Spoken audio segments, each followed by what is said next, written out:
The auction hall on Kari Station smelled of recycled air and old money. Holographic banners flickered above the circular floor, projecting smiling logos of interstellar trading houses, corporate guilds, and the ever-present sigil of the Galactic Compact.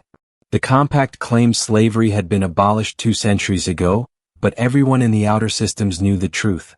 They simply changed the words. Now they called it contracted indenture, debt restitution, or biological asset leasing. Arin Hale sat in the back row, wearing a faded cargo jacket and boots that had walked more planets than most of the bidders in the front. He was nobody important, just a freelance salvage pilot with a patched-up freighter and a habit of being in the wrong place at the wrong time. He had come to Kari's to sell scrap and ended up wandering into the auction hall because curiosity had always been his greatest weakness. He had only 12 credits left after docking fees, fuel costs, and a regrettable purchase of synth coffee that tasted like burned wiring. 12 credits wouldn't even buy a decent meal on the station. But he stayed watching the spectacle. On the auction floor, a series of holographic platforms rotated slowly, each displaying a living being under shimmering containment fields. Some were human, some were alien, some were genetically modified hybrids designed for specialized labor. Each had a price tag floating beside them listing skills, estimated productivity, and contract duration. Arin hated this place, but he couldn't look away. Then he saw her.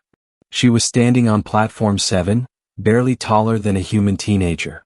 Her skin was a soft silver blue, almost translucent, with faint bioluminescent patterns running along her arms like starlight trapped under ice.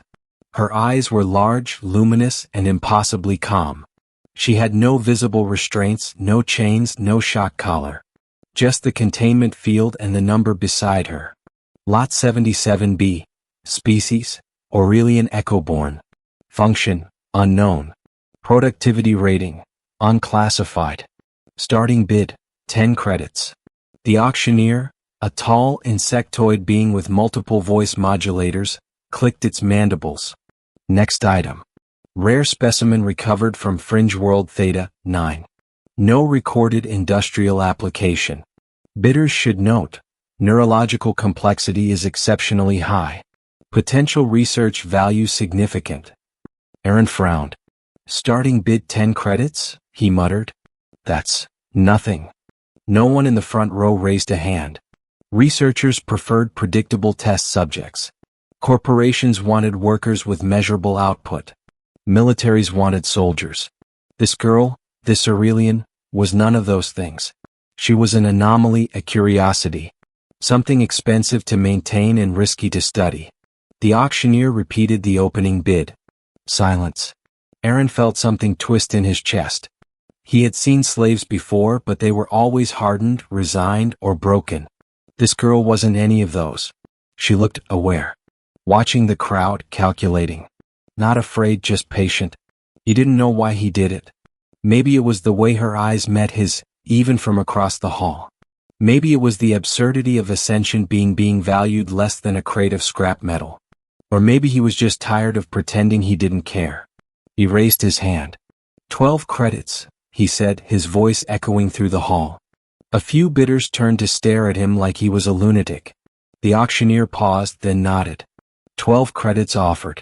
Any counter? No one moved. Sold. The gavel struck.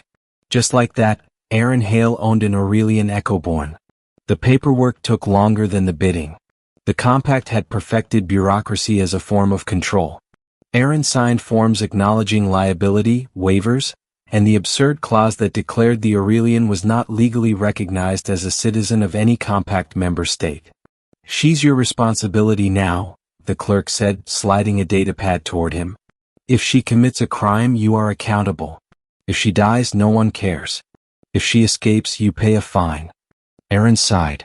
Got it? They escorted her to his docking bay where his ship, the Wanderer's Debt, rested like a rusted beetle among sleek corporate yachts. She walked beside him without resistance, her steps light and deliberate.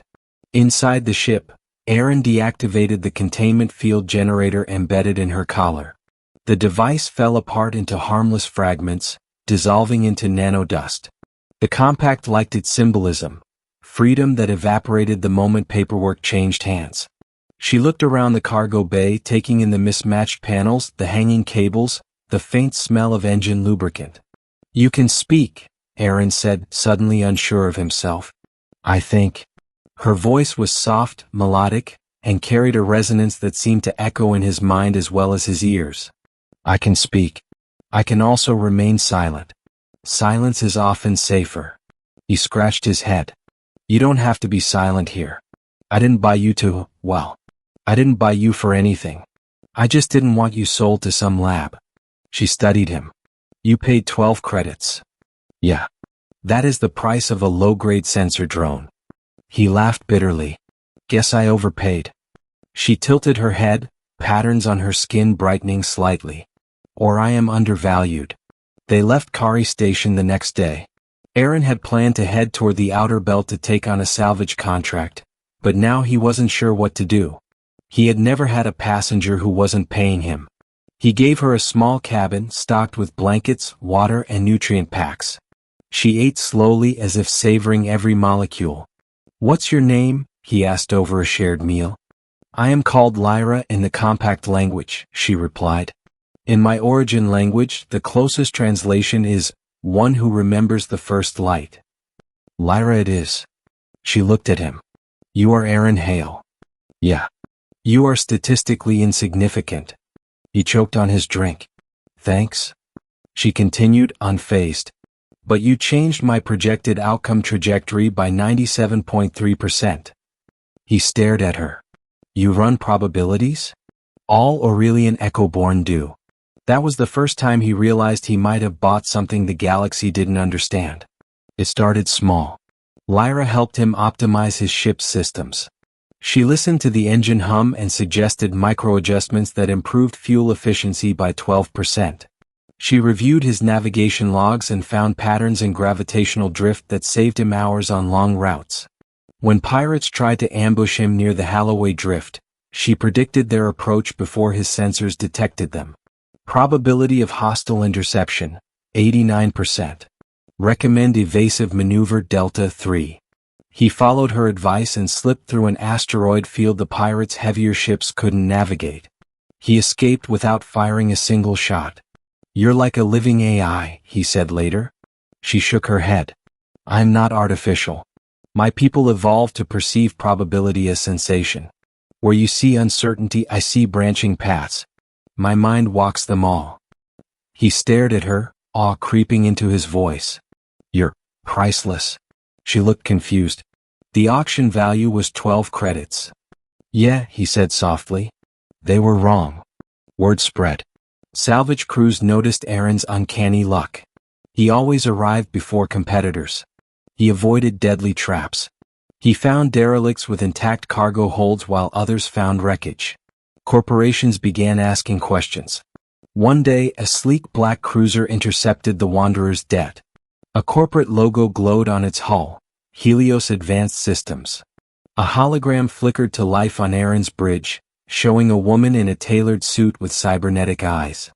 "Captain Hale," she said, "we have been tracking your recent activity. Your success rate is statistically impossible for a pilot of your background." "Luck," Arin said. "Luck does not account for predictive navigation anomalies, preemptive pirate evasion, and discovery of 3 pre-collapse caches in 1 month." She paused. "We are interested in your Aurelian companion." Arin's hand tightened on the console. "She's not for sale. We will offer you 1 million credits." He laughed. "Not enough." Her expression hardened. "Everything has a price. Not her." The transmission cut. Lyra had listened silently. "They will attempt acquisition by non-commercial means," she said.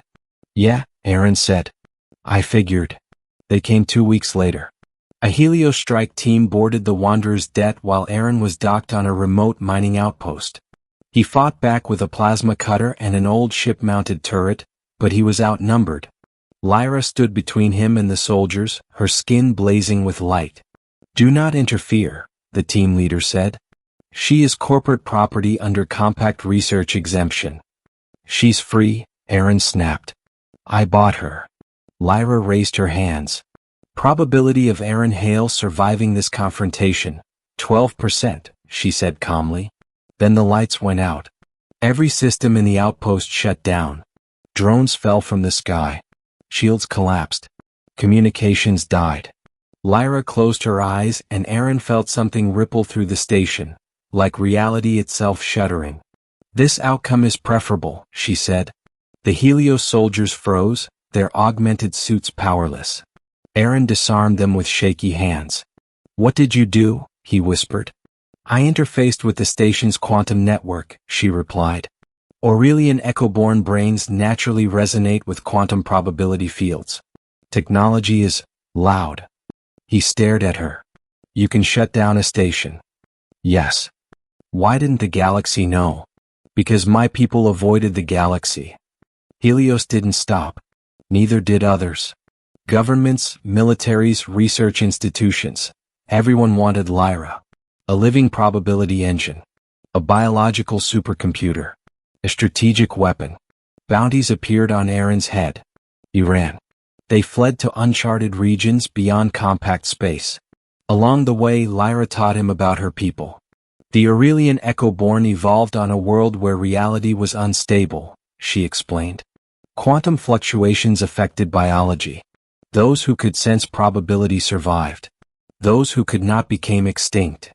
Why leave? Arin asked. We did not leave. Explorers found us. They called us anomalies. They harvested us. My people are now scattered, enslaved, or dead. Anger burned in his chest. We'll find them. I'll help you. She looked at him with something like wonder. Your probability of success is low. Yeah, he said. But not zero. The galaxy learned her value during the siege of Orion Gate. A rogue AI fleet threatened to overrun compact space, predicting every military response. The compact was losing. Desperate, they broadcast an offer to Arin. Full amnesty, citizenship, and 10 billion credits in exchange for Lyra's assistance. Arin turned to her.